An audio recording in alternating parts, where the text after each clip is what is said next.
Nebbia fitta su buona parte della Marca, con disagi alla circolazione stradale, ma soprattutto per i voli. Centinaia di passeggeri a terra al Canova, ma l'allerta rimarrà per almeno 10 giorni. Inaugurazione dell'anno giudiziario, l'insegna dei problemi della giustizia in Veneto, tra reati in aumento e risorse sempre più scarse, dal presidente della Corte d'Appello duro monito alla politica. Dal colpo grosso di Casale, rubati gioielli da alcuni orafi di ritorno da Vicenza Oro, ai raid di questi giorni a Breda di Piave, il sindaco del paese sbotta: siamo inermi contro i ladri. Appena scarcerato da Treviso, un ladro ha tentato di introdursi in un bar nella notte a Vicenza, riarrestato dai poliziotti. A Crocetta del Montello, primo incontro tra i segretari provinciali dei partiti di centrodestra per confrontarsi in vista delle elezioni con le regole sui mandati cambiate in corsa. Ok, al tram di Treviso, ma allora cosa serve il Park Vittoria? Dal PD la contromossa sul progetto cittadino più discusso da mesi. Oggi le celebrazioni del Giorno della Memoria davanti alla caserma Cadorin, con il sindaco Conte che condanna duramente nazismo e fascismo. Telespettatori di Antena 3, buonasera e ben ritrovati. Il telegiornale di Treviso, questi i titoli, ma apriamo con delle immagini, con una notizia di poco fa, e le immagini della nostra Edi Calimanna, dei disordini avvenuti in piazza Borsa a Treviso, dove poco fa si è verificata una violenta lite tra ragazzi giovanissimi, addirittura minorenni, a quanto si è finora appreso probabilmente per una questione di droga. Un giovane di 16 anni è stato portato via in ambulanza, non è escluso proprio a causa dell'assunzione di sostanze stupefacenti. Sul posto, come vedete, le volanti della polizia e il SUEM di 118 per soccorrere appunto il ragazzo. Gli agenti ora stanno raccogliendo le testimonianze dei presenti per cercare di ricostruire con esattezza l'accaduto. Questo è successo in una zona già teatro di altri disordini tra giovanissimi. Abbiamo parlato a lungo in questi giorni, anche ieri, di quanto accade tra i giovanissimi: scontri, disordini, spesso risse, anche in questo caso uno scontro probabilmente, forse, per la droga. Un sedicenne è finito in ospedale, indagini in corso, ve ne parleremo ovviamente più a lungo, probabilmente già nel corso di questa edizione e nelle prossime. È un problema che resta molto forte a Treviso. Un problema invece che si è verificato oggi e può essere che si ripresenti anche nei prossimi giorni è quello della nebbia che ha ricoperto gran parte della Marca trevigiana, problemi alla circolazione stradale, ma soprattutto per i voli, con centinaia di passeggeri a terra al Canova.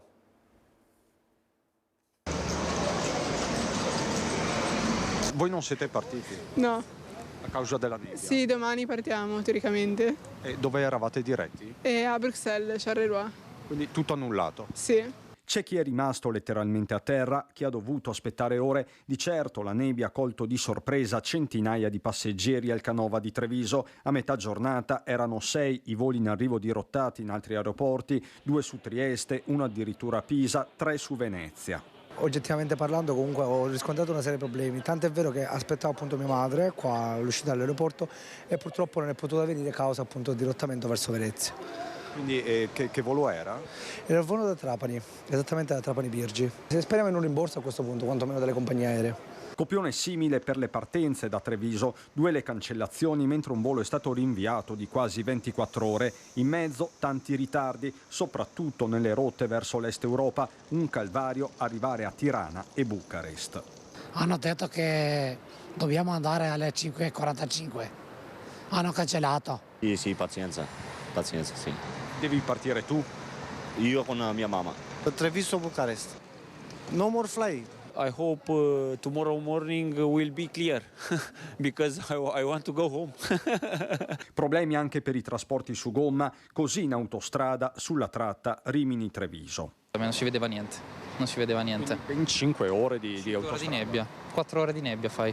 Paul, che lavora in un parcheggio, ha passato buona parte della mattina a fornire indicazioni a molti viaggiatori smarriti. ma qua tante nebbia. Quindi voli annullati, un disastro. Sì, hanno detto che anche se lamentavano tutti i clienti perché io sono qua, mi sono parron qua dell'azienda, della Capio Vecchio. Una situazione destinata a ripetersi nei prossimi giorni con relativi disagi. Non solo, c'è il rischio che la qualità dell'aria ne risenta ulteriormente. In pianura abbiamo la nebbia persistente, naturalmente l'aria staziona, permane nei bassi strati e oltre la nebbia c'è anche l'inquinamento perché non riesce a dissolversi. Questa è una situazione che andrà avanti nei prossimi giorni, certo si potrà attenuare temporaneamente, ma è una situazione probabilmente che durerà una decina di giorni almeno. Bisogna rassegnarsi quindi alla nebbia. Bisogna rassegnarsi, ormai il concetto di bel tempo è cambiato, questo sarebbe un tempo stabile, però non serve a nulla veramente.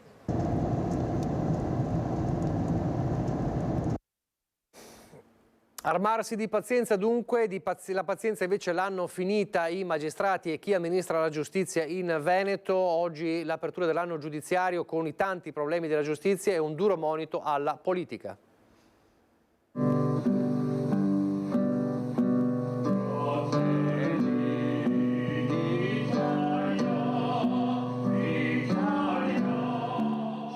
L'inno nazionale ed un breve intrattenimento musicale per compensare una cerimonia dove saranno versate lacrime. Così il presidente della Corte d'Appello di Venezia in apertura dell'inaugurazione dell'anno giudiziario. Lacrime per la situazione in cui versa la giustizia in Veneto, a partire dalla preoccupante carenza di personale, la terza più grave in Italia, sia per i magistrati che gli amministrativi. Mancano le risorse e ciò ci impedisce, ribadisce il presidente, di fare quella giustizia di qualità che vorremmo.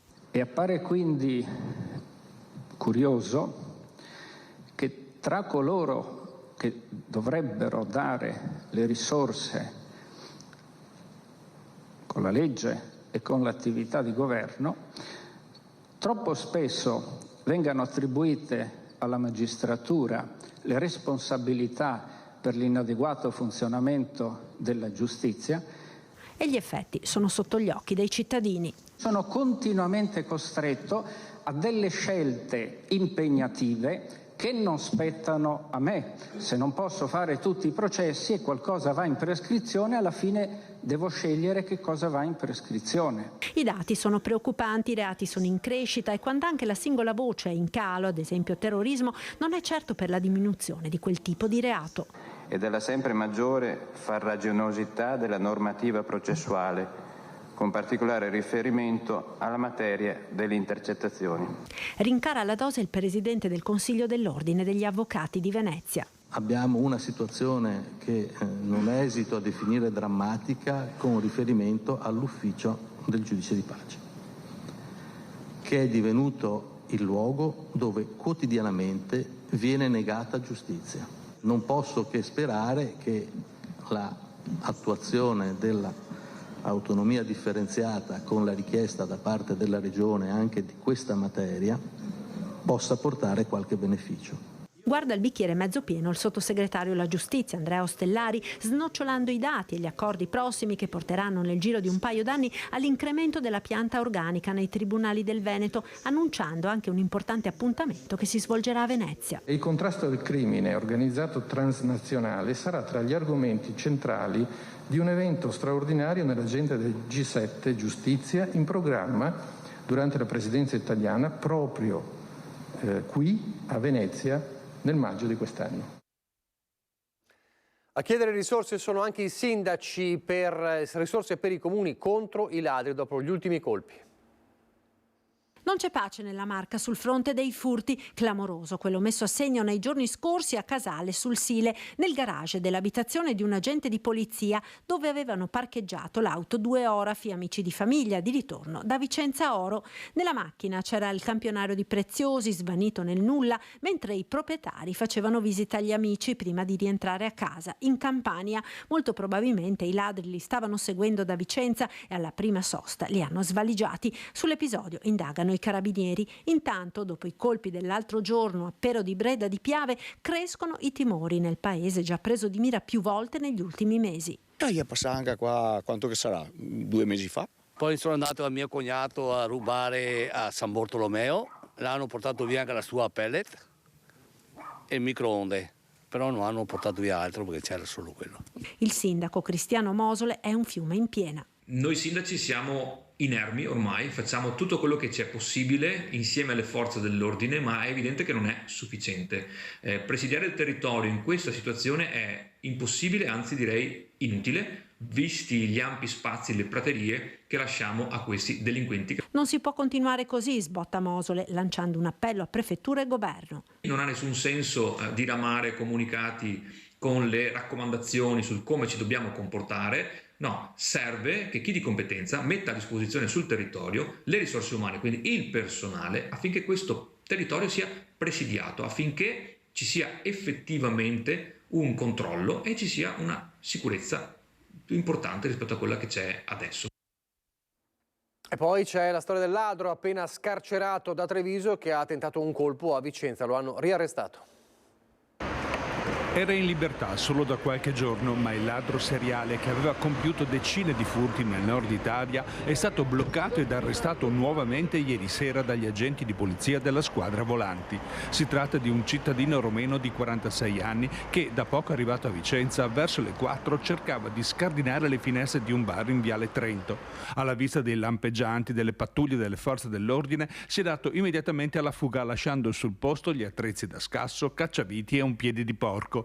Individuato dagli agenti mentre tentava di nascondersi in un cantiere di via Ortigara, il malvivente è stato infine bloccato e portato in questura, dove è stato accertato il suo corposo curriculum di precedenti, soprattutto furti in abitazione ed esercizi commerciali nelle città di Modena, Reggio Emilia, Ravenna, Venezia, Mantova, Belluno, Ferrara ed infine Treviso, dal cui carcere proveniva dopo essere stato arrestato per furto in flagranza. Ed è ricoverato in gravi condizioni con numerosi traumi e lesioni un metronotte 64enne dipendente di un'agenzia di vigilanza privata che questa mattina intorno alle 6:40 è rimasto coinvolto in un drammatico incidente stradale a Refrontolo in via Crevada. Vediamo le immagini. Le cause dello scontro sono al vaglio dei carabinieri intervenuti per i rilievi da Pieve di Soligo e Vittorio Veneto. Feriti anche i 2 occupanti del furgone, anch'essi trasportati al pronto soccorso dell'ospedale di Conegliano, ma non in pericolo di vita. La politica adesso con il primo incontro tra i segretari provinciali del centro-destra per fare il primo punto sulle elezioni, e poi c'è la questione terzo mandato. La partita è lunga, i sindaci sono tanti, ci sono 4 sindaci sopra i 15.000 abitanti e poi ci sono 55 sindaci in tutto, quindi di fatto il lavoro da fare è tanto. Ora che anche Forza Italia ha rinnovato la segreteria provinciale si inizia a discutere sul serio delle amministrative di giugno e per questo i 3 referenti provinciali di Lega, Forza Italia e Fratelli d'Italia, Dimitri Coin, Fabio Chies e Claudio Borgia, si sono incontrati sul Montello per un primo confronto. Poi adesso le segreterie anche degli altri partiti, sia di Forza Italia che di Fratelli d'Italia, sono completate, sono state fatte e quindi sono tutti legittimati a trattare in maniera più forte rispetto a quella che magari si poteva fare nelle settimane scorse. Di fatto un'alleanza di centrodestra è già in atto in moltissimi comuni. Fratelli d'Italia in questa fase storica si sta rafforzando, sicuramente qualche spazio in più riuscirà a capitalizzarlo, ma noi pensiamo che se si lavora assieme si riuscirà a fare un ottimo risultato. Le carte in tavola però sono cambiate, la modifica alla norma sul limite di mandati impone nuovi ragionamenti. Questo terzo mandato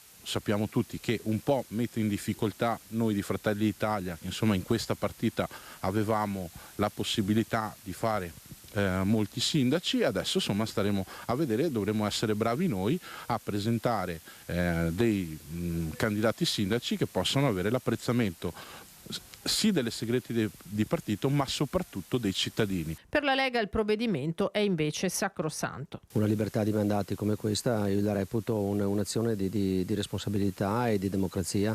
Non del tutto per Forza Italia, che rimarca la differenza tra comune e comune. Si rischiano di congelare tutte le posizioni, chi ha fatto il secondo mandato potrà fare il terzo. E solo nei comuni sopra i 15.000 abitanti ci saranno dei ragionamenti importanti da fare. Rispettiamo le regole anche se magari non le riteniamo omogenee per tutti, però questo è lo spazio di manovra in cui ci muoviamo, lo faremo come sempre nell'interesse dei vari territori e sono sicuri che una quadra lo troveremo. E poi il PD cosa ne pensa del terzo mandato? Sentiamo. Siamo perfettamente consapevoli che da tempo si sta registrando difficoltà nei comuni piccoli a trovare persone disponibili a candidarsi a sindaco.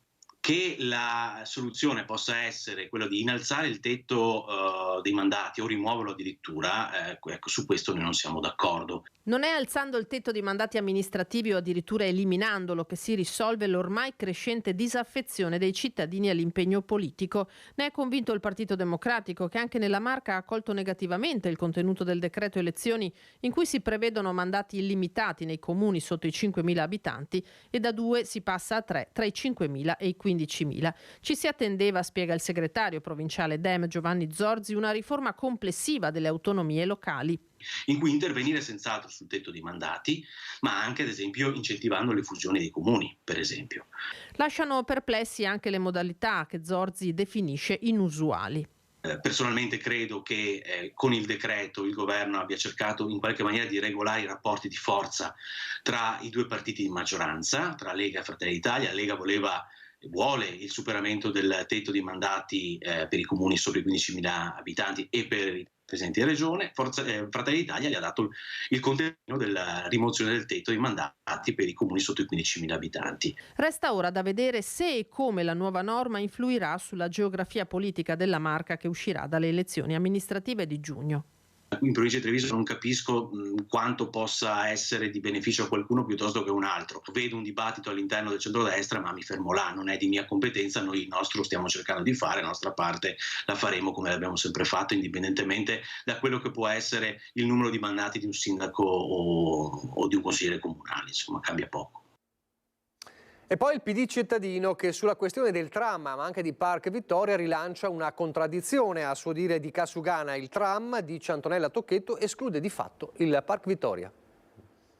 Se ci fosse il tram che funziona e i trasporti pubblici che funzionano, non avrebbe più senso il Parc Vittoria, quindi si risparmiano 30 milioni di euro, anche se c'è la parte privata, si fa un bel parcheggio se serve vicino alla stazione e la città diventerebbe veramente pedonalizzata e a servizio di tutti i cittadini che la vogliono così. Bene, benissimo l'idea di un tram paventata da Casugana, anche perché di fatto potrebbe escludere la realizzazione del Parc Vittoria. Delle due l'una, dice la consigliera di minoranza Antonella Tocchetto. Più persone prendono il tram, questo è il concetto, meno auto ci sono in circolazione e meno auto significa minor urgenza di posteggi e aree sosta. E poi c'è il nodo del trasporto pubblico locale. Il tram va benissimo, se poi finalmente anche la MOM si sveglia e fa un trasporto pubblico più decente, penso che magari questa città potrebbe veramente diventare pedonalizzata e soprattutto con trasporti pubblici che funzionino, quindi il tram è una bellissima idea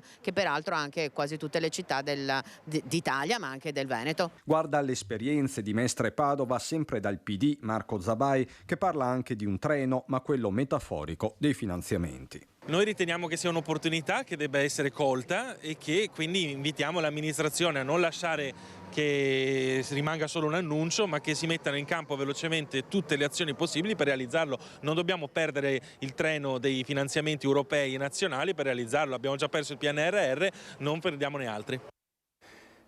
Ieri abbiamo dato la notizia della Cassazione che ha confermato i 14 anni e 10 mesi di reclusione per l'attentatore della bomba alla K3. Chi rischiò la vita quella sera fu anche l'attuale vice sindaco di Treviso Manera, che è ancora convinto che Fernandez avesse dei complici. Bisogna sempre rispettare le sentenze della magistratura. Io spero che peraltro questi anni vengano fatti, perché quando siamo andati in giudizio, in dibattimento, io ero presente, non ha assolutamente avuto un minimo sentimento di rimorso per quello che era avvenuto, dove sarebbero potute morire delle persone, me compreso, perché avevo parcheggiato lo scooter vicino alla prima e alla seconda bomba. Quindi io dico, speriamo che li faccia, ma soprattutto che questo ragazzo, questa persona, capisca la gravità di quello che è avvenuto e di quello che ha fatto. Quella sera di agosto del 2018 Alessandro Manera, oggi vice sindaco di Treviso, aveva parcheggiato lo scooter a pochi metri dal filo d'inciampo che l'anarchico spagnolo Antonio Soroque Fernandez aveva posizionato sul retro del K3, la sede storica della Lega, una trappola invisibile che doveva servire a far deflagrare un ordigno imbottito di chiodi potenzialmente mortale che si sarebbe dovuto attivare all'arrivo delle forze dell'ordine a seguito dell'esplosione di una prima bomba carta. un piano micidiale casualmente, fortunatamente fallito, per cui Fernandez era stato condannato dal Tribunale di Treviso a 28 anni di reclusione, pena dimezzata in appello e ora confermata in Cassazione. 14 anni e 10 mesi quindi la pena definitiva, anche se per Manera la vicenda non si chiude qui. E io sono sempre convinto anche su questo, su chi gli ha dato una logistica, perché non voglio pensare che un latitante, qual era lui allora, da Brescia a Bergamo, adesso non mi ricordo neppure, possa arrivare a Treviso, arrivare al K3 a Villorba, confezionare 2 bombe, andare via, tornare, non si sa come l'ha fatto, anche perché lui non ha mai parlato, e quindi sarebbe interessante capire chi gli ha dato il supporto logistico per questa attività. Restano quindi un dubbio pesante e una consapevolezza. Ti gela il sangue pensare che potevi farti veramente male, e soprattutto non capisci il motivo, perché io poi questo ragazzo e chi gli ha dato supporto non lo conoscevo, sono un liberale, assolutamente non ho niente contro nessuno, e quindi è stato veramente un dispiacere pensare che qualcuno ci voleva fare del male. A Treviso roncade con il caso Maxi Polo Amazon, un voto da rifare completamente, l'opposizione sul piede di guerra. L'intenzione è quella di non partecipare direttamente al voto, perché noi siamo stati presi e pugnalati alle spalle di fatto dal sindaco stesso per 3 anni. La misura è colma per l'opposizione a Roncade, pronta alle barricate il prossimo 5 febbraio, quando in Consiglio Comunale si dovrà rivotare il via libera al Maxi Polo Amazon. Il voto del 27 dicembre infatti è da annullare, tutto da rifare. Sul piatto c'è il pasticcio del problema di incompatibilità della sindaca per Anna Zottarelli, già sollevato dalle minoranze subito dopo l'ultimo consiglio e poi ammessa dalla stessa prima cittadina. Riavvolgiamo il nastro. Apriamo la discussione per le dichiarazioni di voto e lascio la presidenza al vice sindaco. 27 dicembre, al momento del voto cruciale, Zottarelli si assenta a sorpresa per un improvviso leggero malore dovuto a suo dire a postumi di influenza. Rientra poco dopo rassicurando le opposizioni che non vi siano ragioni di incompatibilità. L'opposizione invece insorge con una interrogazione e lancia accuse. Pochi giorni dopo la stessa sindaca farà sapere che in effetti una parte importante dei terreni che cambiano destinazione, oltre 50.000 metri quadrati, fa riferimento a dei suoi parenti seppur di quarto grado con rapporti di affinità. Il testo unico degli enti locali parla chiaro. Gli amministratori devono astenersi non soltanto dalla votazione di delibere che possano riguardare interessi propri o di parenti affini fino al quarto grado, ma anche di discutere il punto, cosa che Zottarelli poi, rientrata dopo il voto, ha fatto. Un pasticcio dal quale il Comune si vuole tutelare. Ecco perché il 5 febbraio si torna in aula. Obiettivo annullare il provvedimento, ridiscuterlo senza la sindaca e rivotare. Per l'opposizione la questione è politica. Questo è un voto in realtà a sostegno del sindaco, non di Amazon, perché di fatto l'incompatibilità l'ha causata lei. Ne abbiamo discusso 3 anni in Consiglio Comunale, ne abbiamo discusso per 3 anni in Commissione e ci sentiamo assolutamente presi in giro da questo comportamento da parte del sindaco. Se fosse stata chiara fin dall'inizio le cose sarebbero state diverse. Intenzione dunque di non votare, ma non per opposizione contro il progetto, anzi. Di fatto la maggioranza, se va tutta quanta al voto, non accade assolutamente nulla, loro si votano praticamente il polo Amazon, per il quale noi oltretutto abbiamo sempre avuto l'intenzione di votare a favore. Lo voglio ricordare, insomma, che non è il problema di un progetto assolutamente ineccepibile dal punto di vista tecnico. Questo l'abbiamo sostenuto fin dall'inizio e anche nella discussione e nell'ultimo Consiglio Comunale, che poi si è rivelato essere sostanzialmente incompatibile per il voto. Ci lascia sicuramente l'amaro in bocca per una amministrazione complessiva di questo progetto, il più importante progetto per il Comune di Roncade negli ultimi 15 anni, che è stato assolutamente mal gestito e di conseguenza siamo arrivati a questo risultato. Pubblicità, poi di nuovo in diretta.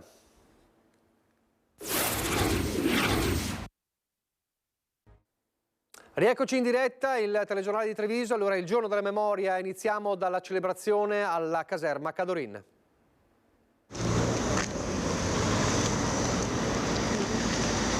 Oggi, mentre noi celebriamo questo momento, c'è una guerra in Ucraina e c'è una guerra in Israele, che sono le due più mediatiche, più tutte le altre di cui non se ne parla. Ma poi c'è anche una forma di violenza nelle nostre comunità attraverso i femminicidi piuttosto che attraverso il bullismo, che ci deve richiamare tutti a azioni responsabili nel quotidiano e a vivere nel rispetto e nella pace. L'orrore di ieri culminato con l'Olocausto e gli orrori di oggi, in mezzo a una lezione forse mai del tutto imparata. Nel giorno della memoria, quello di Mario Conte è un messaggio attuale anche politico, visto che di fascismo si continua a parlare tra chi denuncia una recrudescenza e chi vorrebbe condanne più nette da parte degli esponenti di governo e della destra. Dal sindaco arrivano parole nette. La giornata della memoria serve appunto per non dimenticare le vittime del nazifascismo che hanno scritto una delle pagine più brutte dell'umanità. La comunità di adulti di oggi riesce a spaccarsi anche nella lettura della storia.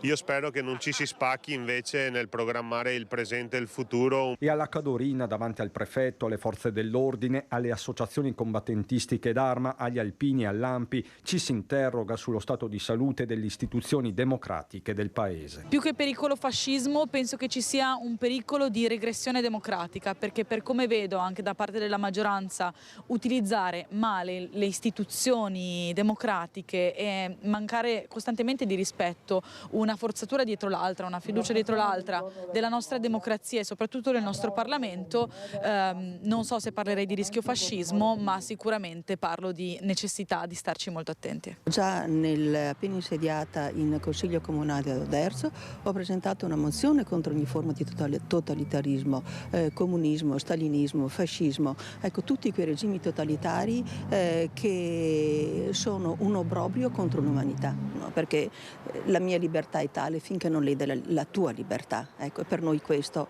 è sacrosanto. Poche ore prima, un'altra cerimonia toccante al Sant'Artemio.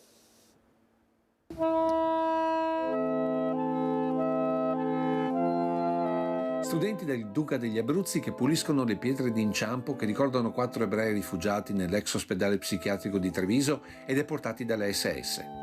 È stato questo l'ultimo atto della giornata della memoria all'interno del Sant'Artemio. Una mattinata iniziata con la lettura dell'Olocausto nelle vite di alcuni protagonisti raccontati a fumetti, con interventi che hanno contestualizzato le singole vicende, a volte legandole anche a Treviso. Dopo l'8 settembre, Don Giovanni Simioni, sacerdote trevigiano a Firenze per completare i suoi studi, entra nella rete di salvataggio del vescovo e propone ai superstiti delle retate di novembre di trasferirsi a Treviso, città ritenuta più sicura perché non ancora a fondo coinvolta nelle persecuzioni razziali. Don Simeoni, sostenuto da Don Angelo dalla Torre, altro trevigiano, riuscì a portare a Treviso a piccoli gruppi ben 15 persone, tra donne e bambini ebrei. Ebrei salvati da trevigiani e trevigiani finiti nei campi di lavoro tedeschi. 33 quelli ricordati con la medaglia d'onore consegnata dal prefetto ai figli di quei soldati che non vollero più continuare una guerra ingiusta. La fame che pativa, che doveva andare per i campi a trovare quello che trovava. L'unica sua paura era di non essere creduto e mi ha fatto la prova del 9, ha rintracciato un suo commilitone e mi ha fatto sedere al suo fianco. Lui non ha parlato e mi ha detto adesso tu ascolti quello che dice lui. Poi all'esterno, per il ricordo nella pulizia delle pietre d'inciampo, la riflessione del filosofo e consigliere regionale Marzio Favero. Viviamo in una specie di Alzheimer collettivo e non impariamo più niente. Guardate che grazie alle nuove tecnologie diagnostiche prenatali in molti paesi europei non stanno più nascendo bambini Down. È un bene? Possiamo permetterci di decidere chi ha diritto di vivere e chi no? Lo stiamo già facendo. Ripetiamo solo in maniera più elegante ciò che qualcuno ha fatto in maniera più brutale. Ecco perché sarà sempre più importante che continui la scelta dell'internato Emilio Guadagnini. Voleva che il ricordo, voleva che le cose andassero raccontate. Perché secondo te? Perché non succedano più.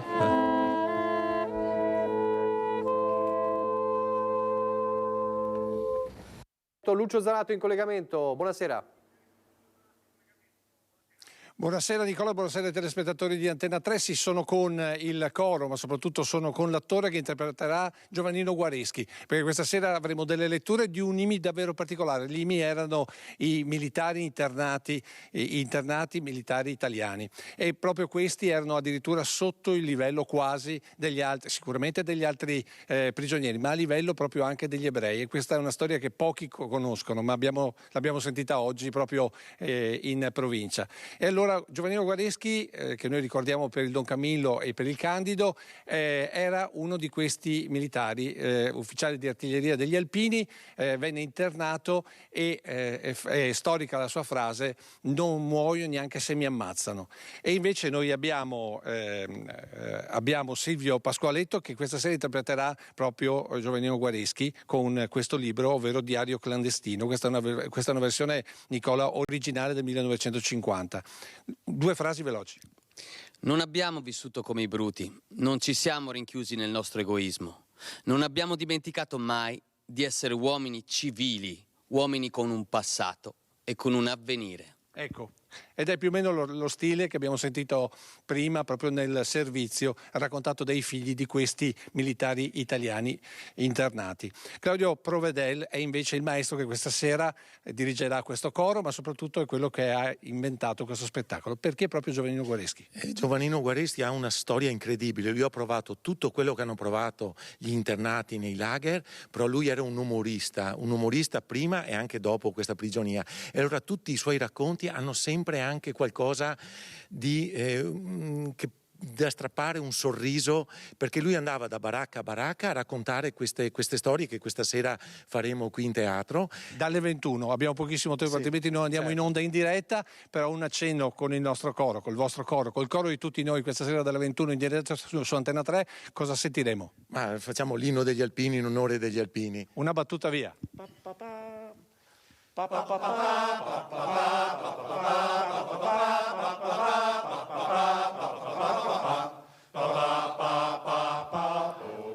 A te Nicola. Grazie a Lucio Zanato. Mostra la forza ed il coraggio della nostalgia gioventù. Grazie. Adesso andiamo nel bellunese.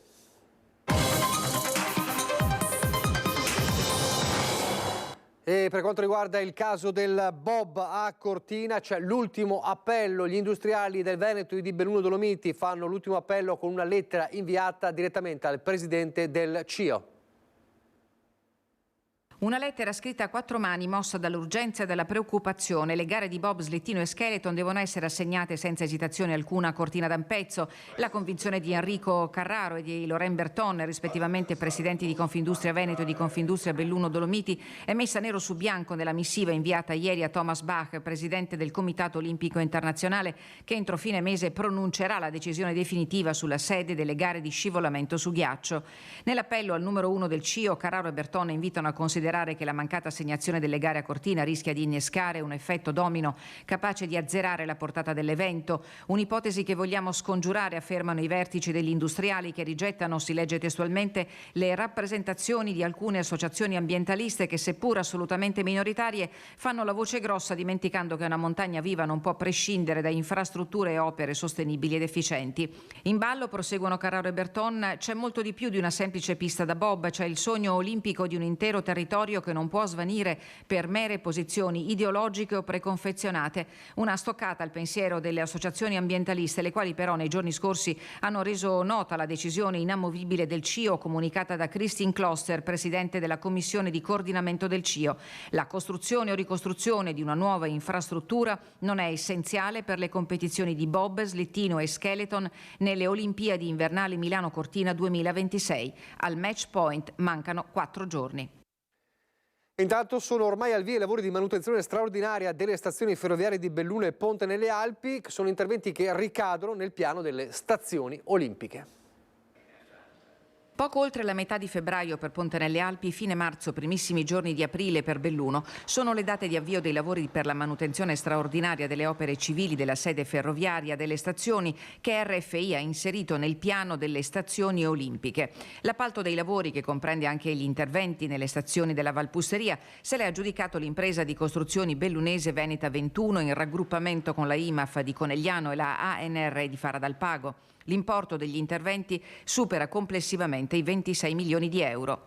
Per la stazione di Belluno, Rete Ferroviaria Italiana ha commissionato la sistemazione dei marciapiedi 1 e 2 che saranno portati a nuova quota, 3 ascensori, 2 per servire le banchine ferroviarie e il terzo per collegare il lato stazione con Viale Europa. Saranno risagomate le coperture storiche e si interverrà per il miglioramento sismico del fabbricato principale e degli edifici annessi. Ancora in stand-by il progetto di riqualificazione del piazzale, per il quale il Comune di Belluno aveva ottenuto un finanziamento dal piano della rigenerazione urbana. Complessivamente poco più di 3 milioni di euro, 2 dei quali erogati da RFI. Il cantiere potrebbe partire contemporaneamente a quello all'interno della stazione, ma al momento non ci sarebbero indicazioni certe. A Ponte nelle Alpi, Veneta 21, assieme alle 2 imprese mandanti, interverrà per il prolungamento del sottopasso ferroviario, il rifacimento del terzo marciapiede e il collegamento con l'area di sosta degli autobus per potenziare l'interscambio gomma-rotaia.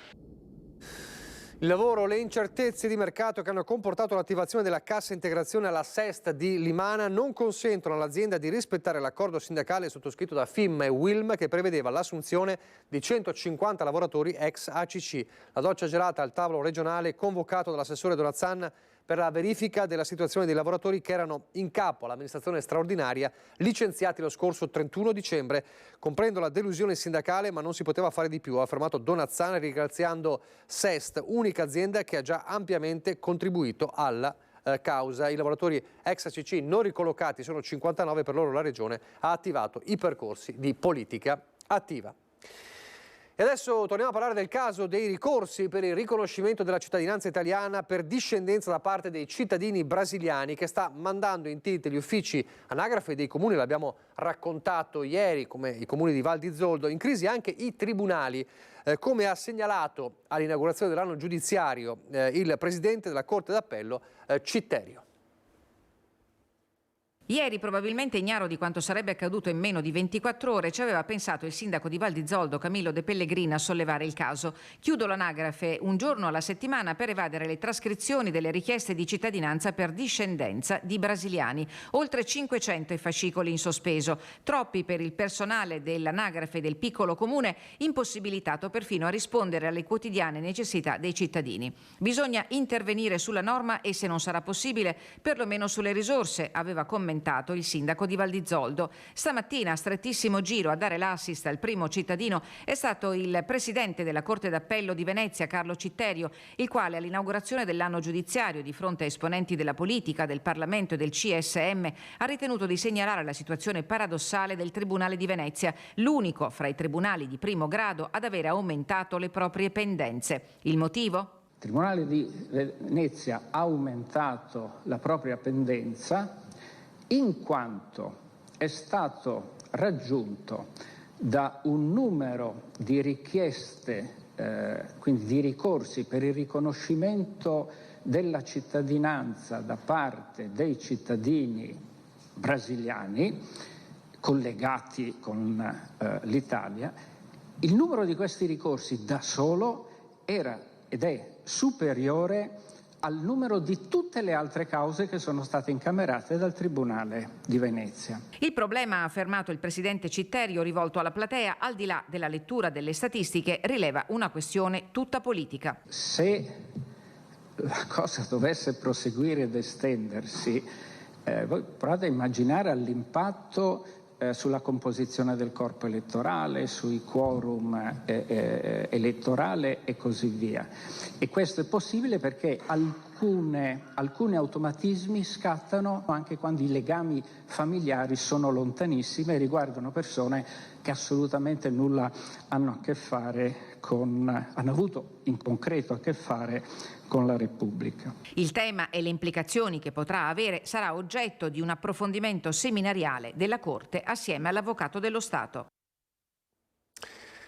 Siamo in chiusura di questo telegiornale, vi lascio al meteo, vi ricordo alle 21 lo spettacolo in diretta dal Teatro da Ponte di Vittorio Veneto, Baracca 18. Arrivederci.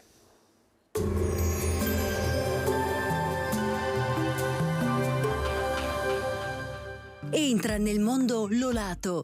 Da oltre 40 anni un team di professionisti per migliorare la qualità della tua vita. Centro del piede con servizi di podologia. Laboratorio per la produzione di plantari e calzature su misura.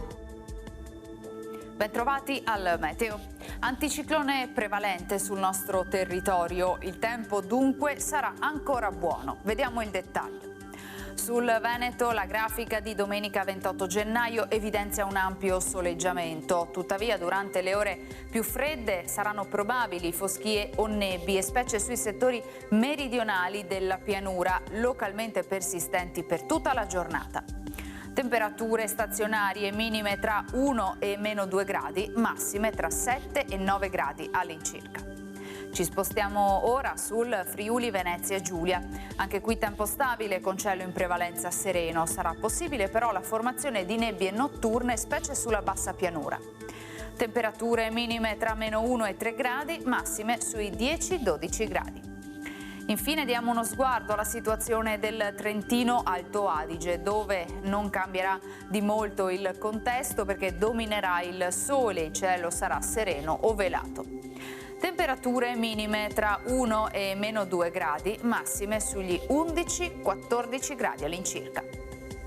Dal meteo per ora è tutto, vi auguro un buon proseguimento in nostra compagnia.